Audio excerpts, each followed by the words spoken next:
किसान भाइयों, आज हमारी विज़िट है एक फ़िश फार्म पर। और ये फ़िश फार्म जो है कभी 7 एकड़ में शुरू हुआ था और 35 एकड़ तक ये पहुंच गया है। और जो सर है इसको आज काफ़ी अच्छे तरीके से चला रहे हैं। कोरोना को लेकर काफ़ी कुछ दिक्कतें आई थी, जिसके बाद सर ने मछली पालन को चुना और आज मछली पालन में काफ़ी अच्छे से जो है वो इस फ़िश फार्मिंग को कर रहे हैं। तो उनसे बात करेंगे और आपको एक अच्छी जानकारी देंगे। नमस्कार किसान भाइयों, मैं Bharat Chaudhary EM aqua farm Ghaziabad से। सर, जो आपका मछली पालन में सफ़र रहा, थोड़ा उसके बारे में एक बार शेयर करिएगा। मैं बताना चाहूँगा, ये व्यवसाय मछली पालन का कार्य हमने 2020 से इसकी शुरुआत की थी। और आज जब हमने इसकी शुरुआत की थी तो इसको 7 एकड़ ज़मीन के साथ स्टार्ट किया था। और आज जो आप देख सकते हो, ये मेरा प्लकुआ स्थित फार्म है, भोजपुर ब्लॉक में आता है। ये 12 एकड़ का फार्म है और अभी मैं 35 एकड़ ज़मीन में फ़िश फार्मिंग कर रहा हूँ। बहुत अच्छी ग्रोथ है, बहुत अच्छा रेस्पॉन्स है। आप भी देख सकते हैं, आपने भी बहुत मछली पालन में लोगों को देखा होगा, तो एक अच्छा ग्रोथ है। और सभी किसान भाइयों से मेरा यही अनुरोध है कि अच्छी पूर्ण जानकारी के साथ इस व्यवसाय को करें और आगे बढ़ें। सर, जब आप मछली पालन में आए तो आपने इसी व्यवसाय को क्यों चुना? कोविड के दौरान मैं थोड़ा बेसिकली अपने बारे में बताना चाहूँगा। मैं इंजीनियरिंग बैकग्राउंड से हूँ। बहुत सारी कंपनियों में, मल्टीनेशनल कंपनियों में 15 साल काम करने के बाद फ्रीलांसिंग काम भी किया। शुगर मिल, पेपर मिल, डिस्टिलरी, फ्रीलांसिंग काम करने के बाद लेकिन जब कोविड आया, कोविड का इम्पैक्ट इतना रहा कि जो भी गतिविधियाँ थीं वो सभी बंद हो गई, जहाँ की तहाँ रुक गई। जो अपकमिंग प्रोजेक्ट थे वो सभी होल्ड हो गए। उसी दौरान मन में एक विचार आया, क्यों ना कोई ऐसा बिजनेस किया जाए, कोई व्यवसाय ऐसा करते हैं कि जिससे हमारी जीविका पे कोई असर न हो और जो लोग हमारे साथ जुड़े हुए हैं उनके जीवन यापन भी अच्छी तरीके से होता रहे। तो काफ़ी लोगों से बात करने के बाद, काफ़ी अध्ययन करने के बाद ये हमें व्यवसाय मछली पालन का कार्य सबसे अच्छा लगा। और दूसरा, इसमें एक और खासियत ये है कि आजकल इसको जो भी गवर्नमेंट है, चाहे वो स्टेट गवर्नमेंट है या सेंट्रल गवर्नमेंट है, वो इसको काफ़ी बढ़ावा दे रही हैं, काफ़ी प्रोत्साहन दे रही हैं, काफ़ी सब्सिडी अवेलेबल हैं, सबवेंशन स्कीम अवेलेबल हैं इसके लिए। तो ये एक अपने आप में बहुत ही अच्छा व्यवसाय है। सर, अभी आप जो मछली पालन में कौन कौन सी मछली आप पाल रहे हो? अभी हम जो मछली पाल रहे हैं, जो फ्रेश वाटर लाइव स्टॉक है, उसमें हमारे पास है रहू है, कतला है, मृगेल नैनी जिसे बोलते हैं, ग्रास कार है, और कॉमन है, और सिल्वर है। अभी ये 6 प्रकार की मछली हमारे पास जो फ्रेश वाटर, इनलैंड वाटर करते हैं वो हैं। और उसके साथ साथ आप ये देख सकते हो, मेरे ये 3 तालाब हैं। इन तीनों तालाब में मैं पंगेसियस कर रहा हूँ।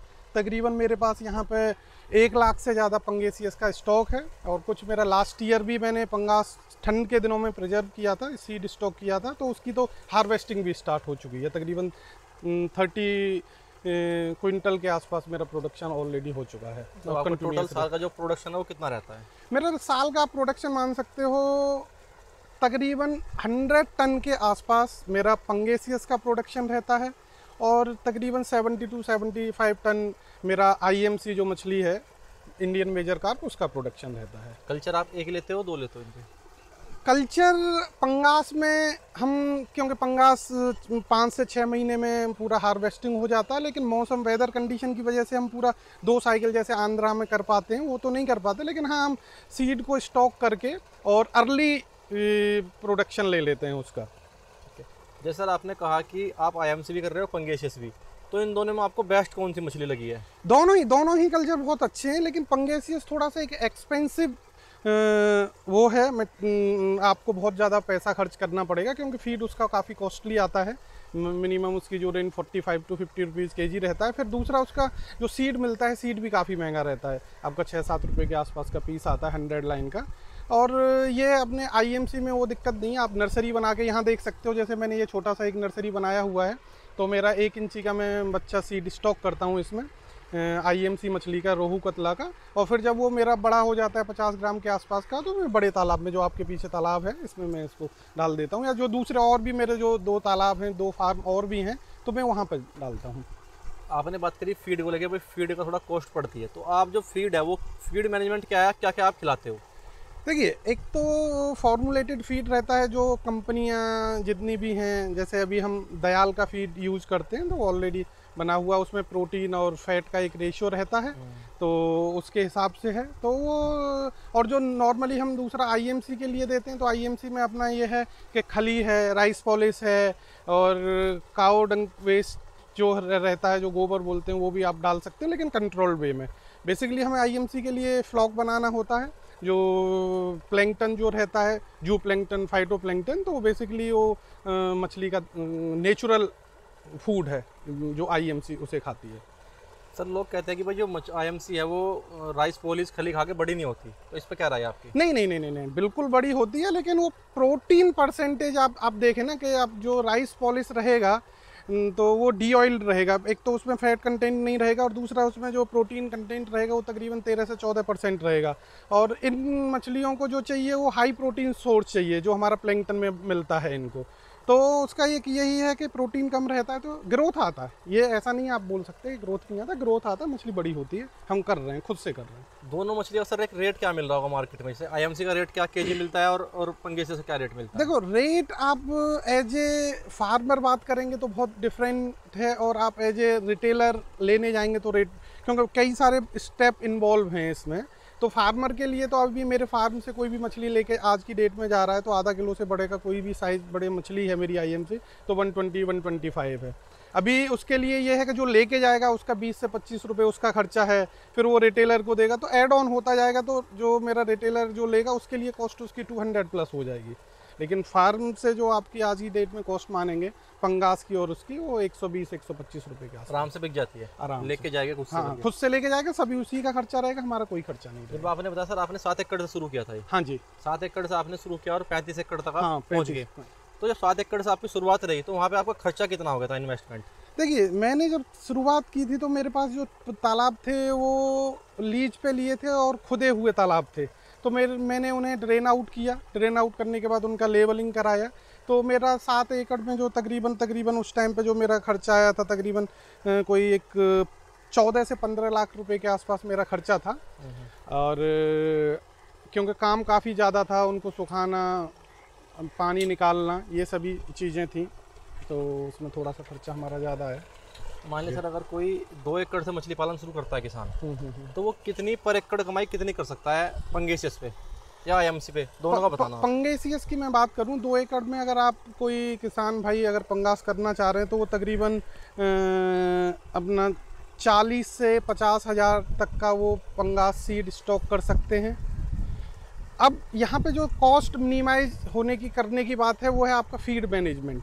आप जितना फीड मैनेजमेंट कर पाएंगे उतना ही आपका जो प्रॉफिट रेशियो वो बढ़ता जाएगा। मिनिमम आप तकरीबन 20% के, आप टोटल वॉल्यूम सेल पे आपका तकरीबन 20% के आसपास आपका प्रॉफिट मार्जिन रहेगा, जो भी आपका सेल वॉल्यूम रहेगा। मतलब इसमें कमाई का परसेंटेज कितना रहता है? फीड से 100% में कितने % कमाई होगी? हाँ, मैं वही बता रहा हूँ कि सेल आप सपोज करो 1 लाख रुपए की सेल है तो तकरीबन आपको 20,000 से 25,000 रुपये तक का आपका प्रॉफिट है। मतलब 100 रुपये में हम 30 रुपये बचेंगे। हाँ, आपको 20 से 25 रुपये आपको इसमें अपना मुनाफा रहेगा। 70-80% खर्चा है इसमें। हाँ, खर्चा है। खर्चे में बहुत सारी चीज़ें हैं। एक्चुअली लोग बोल देते हैं कि 1 रुपये की मछली है 100 रुपये की बिक जाती है। बात सही है, आप लेके आओगे आईएमसी में तो 1 रुपये का आपका सीड आएगा और 100 रुपये का जब वो 1 किलो, लेकिन उस दौरान आपको जो खर्चे होंगे आपको वो भी तो सभी खर्चे काउंट करने होंगे कि आपका जो लैंड है उसका रेंट क्या है, जो आपके यहाँ लेबर रह रही है उसका क्या खर्चा है, उसको जो फीड दे रहे हो, उसको जो मेडिसिन्स की जो रिक्वायरमेंट है, सप्लीमेंट है, इलेक्ट्रिसिटी आप देखते हो ये कंटिन्यूस पानी चलता रहता है क्योंकि इवोपरेट होता है, एरेशन होता है, तो पानी की कमी रहती है हर समय आपको ये तालाब चल, तो ये सब खर्चे हैं, आपको ये सभी जोड़ेंगे। लेकिन हाँ, ये एक अच्छा बिजनेस है और बहुत अच्छा ये परसेंटेज प्रॉफिट परसेंटेज है। ऐसा नहीं है 20 से 25% रिटर्न आपको इजीली कहीं मिल नहीं पाएगा।